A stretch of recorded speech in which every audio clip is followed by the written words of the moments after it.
Alors merci à tout le monde qui s'est impliqué là, c'était super de voir tout le monde à l'œuvre, hein. C'est une joie et un plaisir. On va s'incliner dans la prière quelques instants. Seigneur, merci oui, pour ton Église, pour tes enfants, Seigneur, et pour chacun qui veut t'aimer, qui veut te glorifier, te servir, parce que nous avons reconnu, Seigneur, que tu es le Seigneur, que tu es le grand Dieu, le grand roi, qui est venu pour nous, Seigneur, et nous sommes pleins de reconnaissance. Merci pour ce jour où on veut se souvenir de toi, parce que c'est un bonheur, Seigneur, de se rappeler tout ce que tu as fait pour nous. Nous en sommes au bénéfice aujourd'hui, et nous serons toujours reconnaissants. Merci, Père, merci, Seigneur Jésus. Nous te prions que tu bénisses ta parole. Seigneur, ta parole est la vérité, elle demeure éternelle. Seigneur, bénis-la, non à cause de nous-mêmes, mais à cause de toi-même. Au nom de Jésus-Christ. Amen.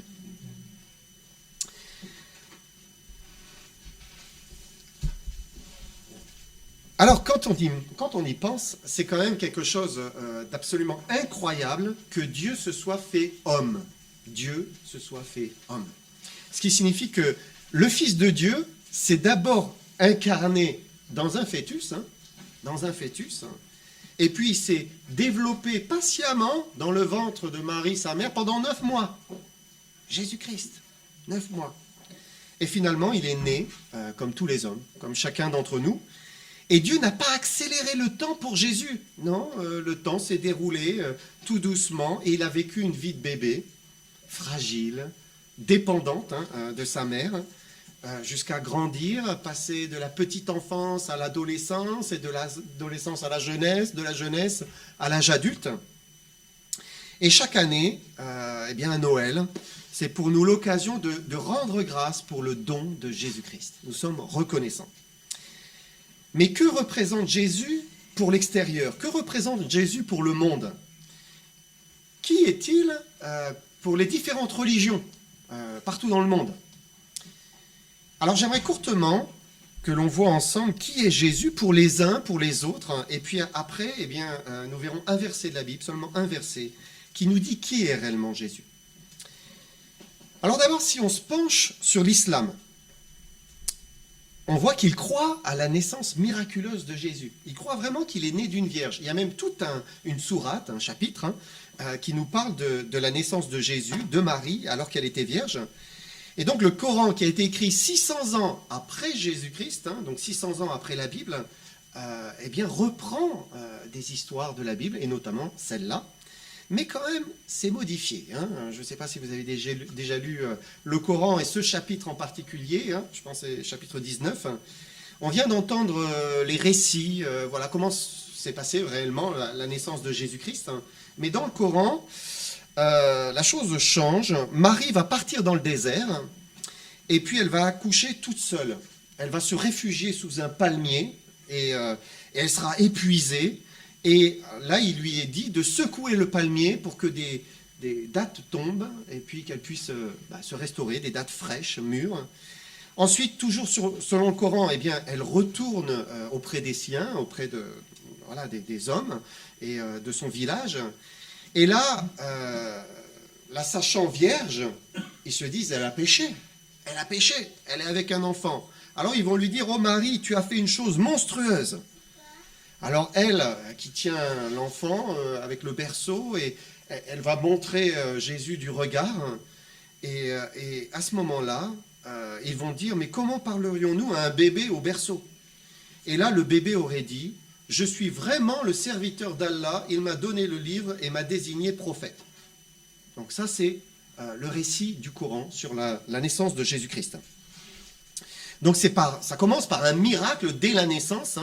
Le bébé, à peine quelques heures, je ne sais pas, se met à parler subitement. Et il annonce même qu'il est un prophète désigné, un petit peu à la manière de Mahomet, qui s'est annoncé. Maintenant, c'est pas ce que dit l'original. Il faut remonter 600 ans avant. Qu'est-ce que dit la Bible? Et les Écritures, la parole de Dieu, nous présente plutôt l'enfant Jésus comme un enfant tout à fait normal. Voilà, c'était un enfant, donc un nouveau-né, et il devait grandir, il devait se développer, il devait même apprendre à parler. Il a appris à parler. Regardez ce que le prophète Ésaïe a dit de lui. C'est intéressant. Ésaïe 7, versets 14 et 15. Il dit, c'est pourquoi le Seigneur lui-même vous donnera un signe. Voici la Vierge deviendra enceinte. Elle enfantera un fils et elle lui donnera le nom d'Emmanuel, ce qui signifie Dieu avec nous. Il mangera de la crème et du miel jusqu'à ce qu'il sache rejeter le mal et choisir le bien. Donc là, ça nous décrit la toute petite enfance de Jésus et au départ, eh bien, il a tout appris comme un bébé. C'était un vrai bébé, hein. Il a fait des areux, comme tous les bébés, des babillages. Il a découvert le monde, hein. Voilà, il a commencé, les cellules ont commencé à se multiplier dans son cerveau. Il a commencé à appréhender les choses avec ses sens, hein, peut-être mettre les doigts à la bouche, hein, sûrement, sucer, etc. Et puis, il a grandi jusqu'à apprendre à rejeter le mal, comprendre et choisir le bien. Il a appris toutes ces choses. C'était un enfant normal. Et la Bible dit que son premier miracle n'a pas eu lieu bébé, mais à l'âge de 30 ans. Donc c'était aux noces de Cana, hein, pour ceux qui connaissent ce passage. Donc c'était un mariage. Et lors de ce mariage, la fête allait être un peu gâchée parce que peut-être les mariés n'avaient pas suffisamment, ils n'avaient pas prévu suffisamment de vin. Et Jésus a changé l'eau en vin. Vous vous souvenez de ce miracle? Et on lit dans Jean 2, verset 11, « Tel fut à Cana en Galilée le premier des miracles que fit Jésus. Il manifesta sa gloire. » Et ses disciples crurent en lui. Donc, c'est le premier miracle, quand il avait une trentaine d'années. Maintenant, si on se penche un peu sur le judaïsme, qui est ce petit enfant dans le judaïsme? En fait, ça dépend de l'époque. Parce que parmi les Juifs, les points de vue ont évolué au fil du temps, hein, au fil des siècles. Alors, peut-être vous avez déjà entendu une rumeur au sujet du Talmud qui parlerait de Jésus, mais en mal. Donc, peut-être vous avez déjà entendu ça. Hein. Mais j'ai lu donc que si le Talmud mentionne effectivement des personnes du nom de Yeshua, en fait, ça ne peut pas être le vrai Jésus. Pourquoi? Parce que c'est soit un siècle avant Jésus-Christ, soit un siècle après Jésus-Christ. Donc il semble que non, le Talmud ne mentionne pas le Jésus que nous connaissons. Par contre, au Moyen-Âge, certains juifs n'ont pas supporté les croisades. Vous savez, c'était terrible. Hein. Donc les juifs ont été persécutés aussi. Hein, et ne supportant plus ce christianisme-là, ce qu'ils ont fait, c'est qu'ils ont écrit, certains ont écrit un Toledot Yeshu, et c'est un pamphlet juif anti-chrétien. Et ce Toledot Yeshu a été même écrit, il y a plusieurs versions, hein, on en trouve plusieurs versions, dont une version de Strasbourg. Et malheureusement, quand on entend des mauvaises choses sur une personne que l'on rejette, eh bien qu'est-ce qui se passe? Cela reste, cela marque, et cela se répète et se perpétue. Hein, et c'est ce qui s'est passé hein, avec ces écrits. Hein. Et là, on entend des horreurs vraiment sur Jésus-Christ. Hein. Et probablement encore aujourd'hui, hein, certains juifs orthodoxes y croient, hein, toujours. Hein. Ils pensent toujours que Jésus est quelqu'un d'horrible. L'enfant Jésus n'est pas pour eux le fruit d'une opération miraculeuse de Dieu, du Saint-Esprit, mais c'est le fruit du péché. C'est carrément le fruit du péché. Et c'est l'absolu contraire de ce que dit la Bible. Luc 1, verset 35. L'ange lui répondit, « Le Saint-Esprit viendra sur toi et la puissance du Très-Haut te couvrira de son ombre.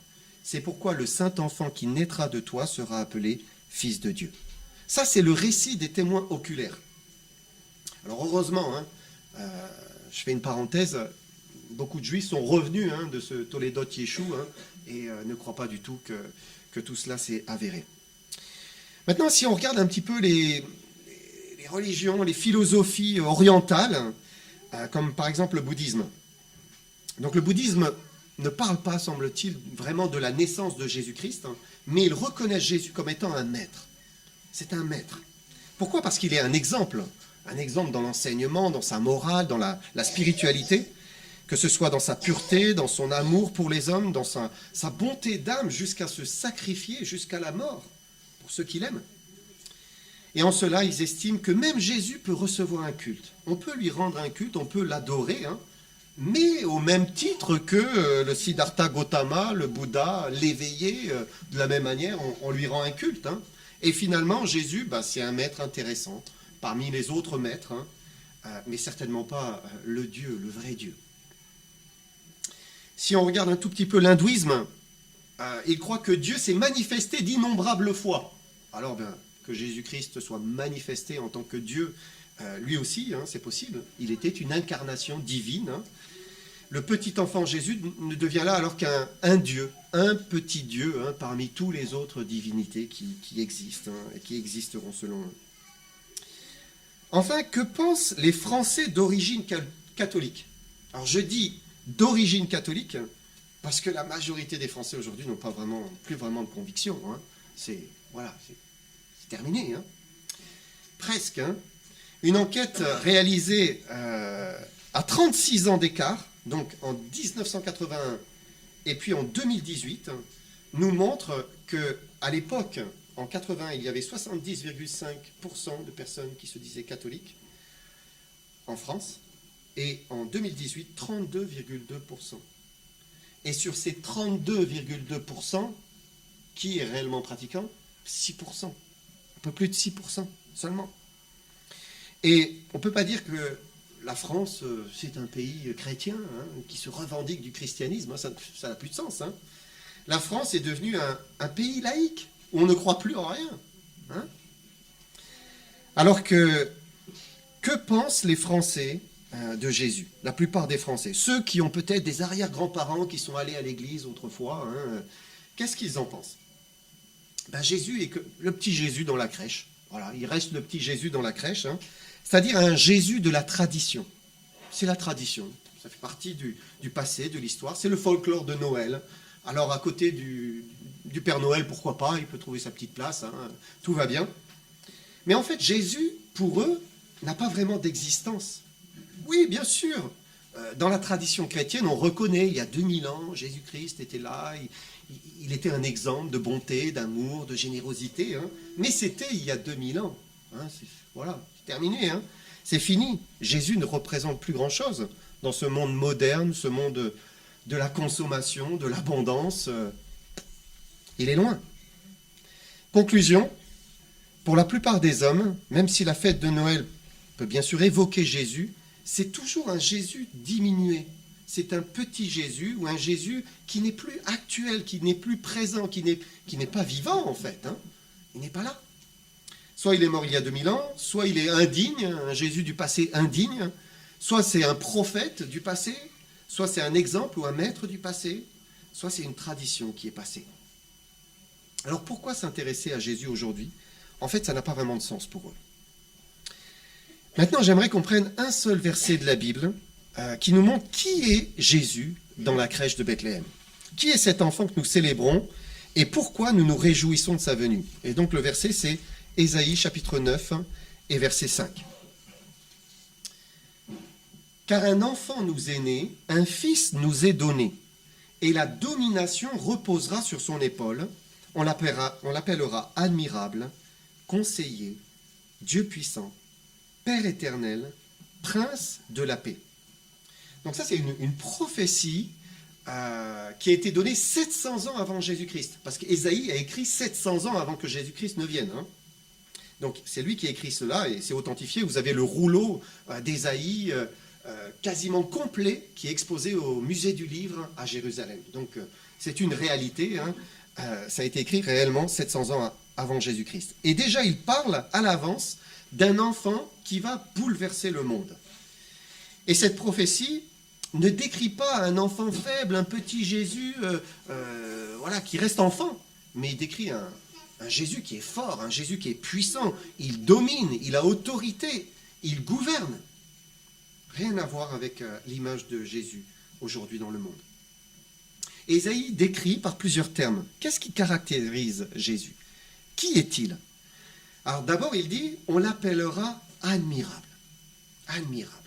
Alors plusieurs traductions françaises, j'ai vu la plupart en fait, ont préféré traduire par merveilleux le terme hébreu. Merveilleux. On l'appellera merveilleux parce que le mot veut dire prodige, miracle, merveille. On l'appellera merveilleux. C'est quand même quelque chose d'appeler quelqu'un, lui dire oh, il est merveilleux. Hein, appeler une personne merveilleuse, c'est élogieux, c'est élevé quand même. Hein, il faut y aller. Hein. C'est vraiment qu'il atteint les cimes, hein, s'il est merveilleux. On n'utilise pas fréquemment ce mot pour un homme, même si c'est un Mbappé ou Griezmann ou Giroud qui marque un but ce soir. Mais regardez ce que nous rapportent les évangiles. Marc 7, verset 37. Ils étaient dans le plus grand étonnement et disaient « Il fait tout à merveille. Même il fait entendre les sourds et parler les muets. » Et la foule qui voyait Jésus disait « Il est merveilleux, il fait tout à merveille. » Pourquoi ?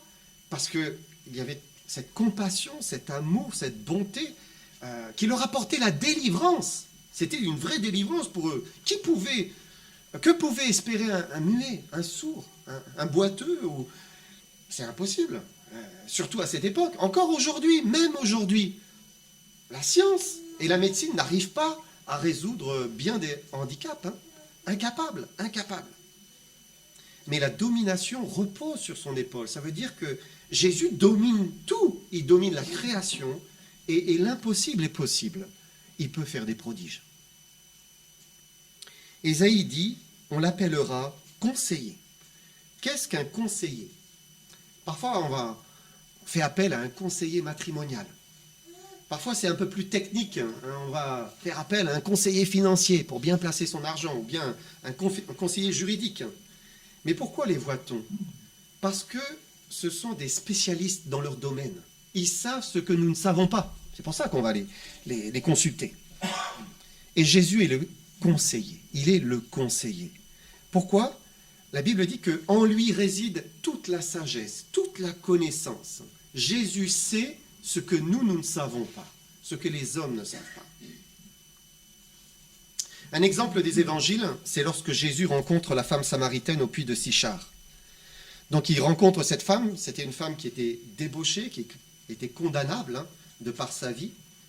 Mais Jésus ne s'est pas approché d'elle comme un juge, mais comme quelqu'un qui est venu éclairer sa vie. Il a éclairé sa vie. Et cette rencontre avec Jésus l'a complètement bouleversé. On lit en Jean 4, versets 28 et 29. « Alors la femme, ayant laissé sa cruche, s'en alla dans la ville et dit aux gens, « Venez voir un homme qui m'a dit tout ce que j'ai fait. Ne serait-ce point le Christ ?»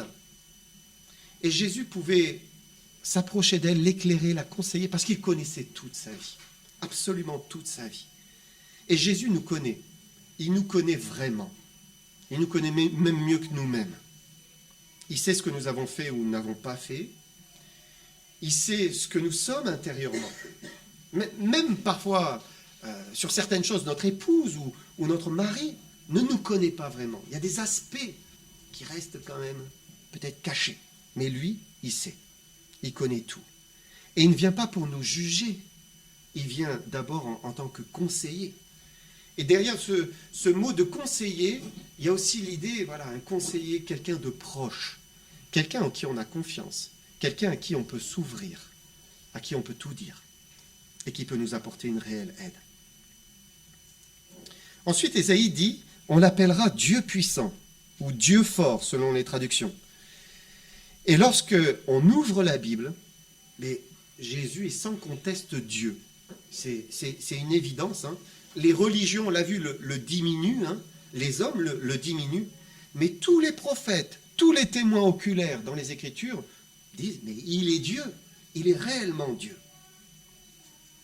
Ils l'ont vu. Ils l'ont touché.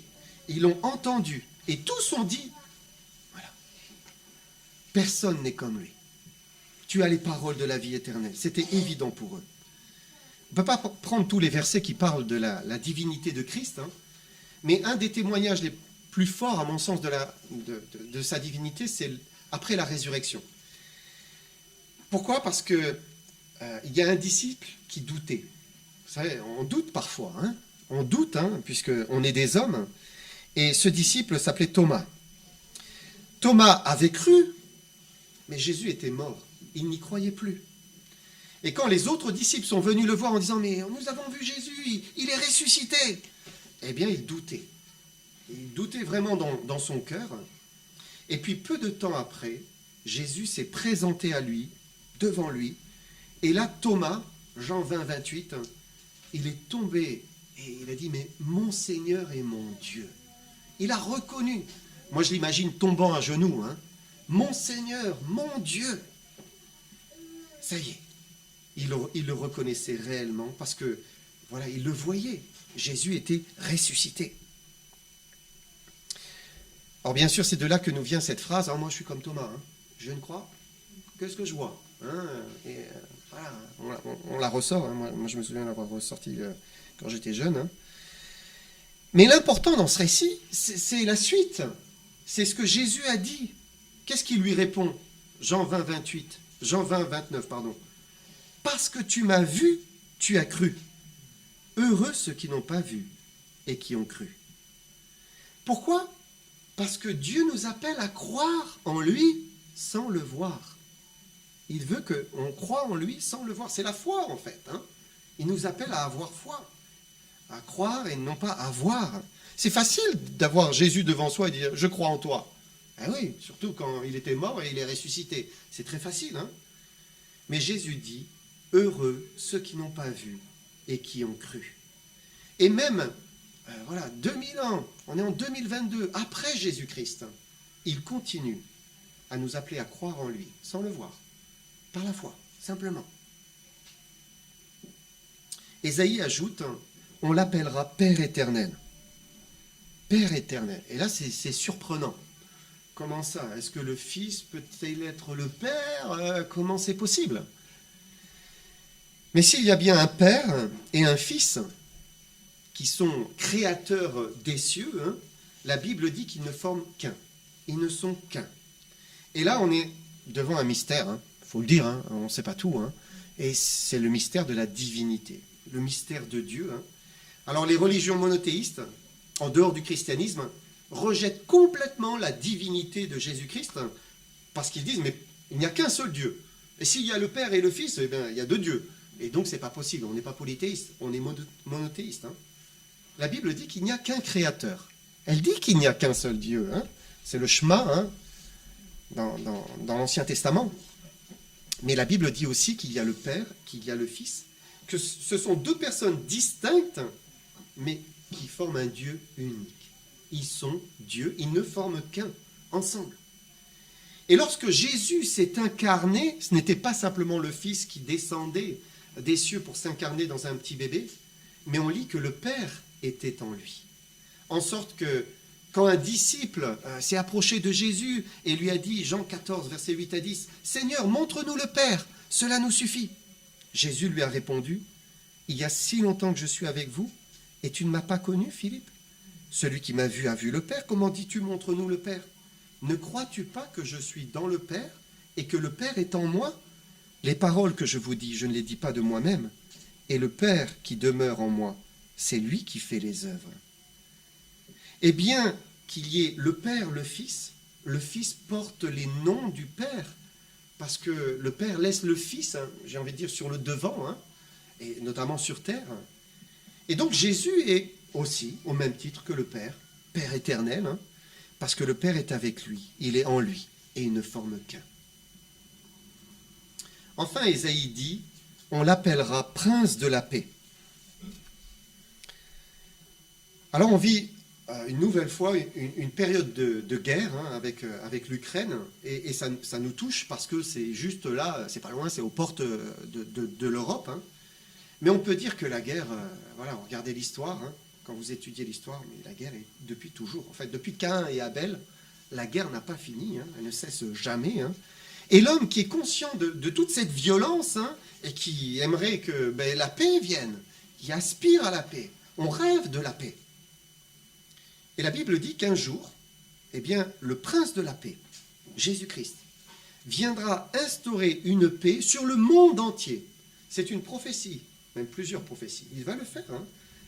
Aussi certainement que Ésaïe a prophétisé sa naissance et c'est arrivé, de la même manière, il y a beaucoup de prophéties sur la paix qui viendra sur la terre. C'est certain. Mais aujourd'hui, la paix que Jésus cherche à instaurer, ce n'est pas la paix dans le monde. Ça ne va pas s'améliorer. Ça va aller en se dégradant. Et il y aura encore des guerres. Mais c'est la paix dans notre cœur. premièrement la paix dans notre cœur, ou plus exactement, la paix entre lui, le Créateur, et nous. Dieu veut instaurer la paix entre lui et nous. Parce qu'il y a un problème entre lui et nous. Alors c'est difficile de dire qu'il y a une guerre entre nous, mais pourtant c'en est une. Il y a une guerre. Pour ma part, maintenant, il y a 30 ans, jamais une seule seconde j'ai pensé que j'étais en guerre avec Dieu. Jamais. Je vivais ma vie, tranquille, simplement. Hein. Et pour moi, en tout cas, une période, hein, Jésus, voilà, c'était la tradition de mes grands-parents, hein, rien de plus. Hein. Et c'est quand j'ai ouvert vraiment la parole de Dieu, la Bible, qu'alors j'ai pris conscience, il y a quelque chose qui ne va pas entre moi et Dieu. C'est certain. Et en lisant, j'ai réalisé que mon péché me séparait de Dieu. Voilà, j'y pensais pas, mais en lisant, c'est là où je l'ai compris, réellement. Et que je n'étais pas du tout en paix avec lui, mais plutôt vraiment en guerre avec lui. Et que j'avais besoin de me réconcilier avec lui. Pourtant, tout allait bien avant, hein, je me sentais, ça allait quoi, hein, on vit, c'est tout. Mais je devais me réconcilier avec lui. Et là, j'ai découvert, hein, en lisant, qu'il était le prince de la paix. Pourquoi ?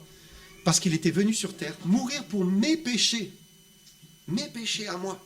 Et j'ai compris ce jour-là que sa mort, c'était pas juste Jésus mort pour le monde, hein, mais Jésus mort pour moi, pour mes péchés à moi, et pour me sauver moi, et pour m'offrir le pardon, et pour m'offrir la vie éternelle, si je croyais en lui, et me réconcilier avec le Père.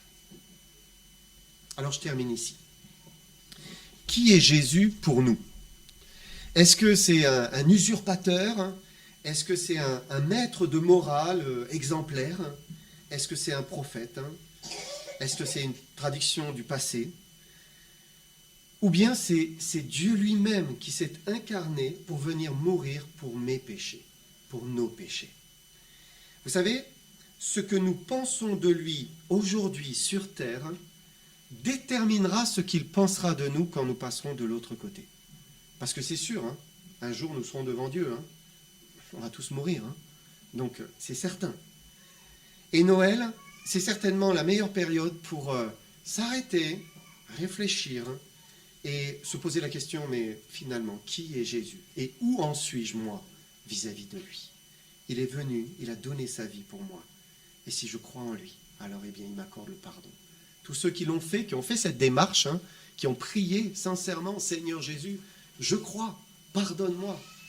Ils ne s'en repentent jamais, parce qu'ils ont connu véritablement Jésus-Christ. Il est devenu leur sauveur, leur Seigneur, et il a transformé leur vie, parce que Jésus est vivant.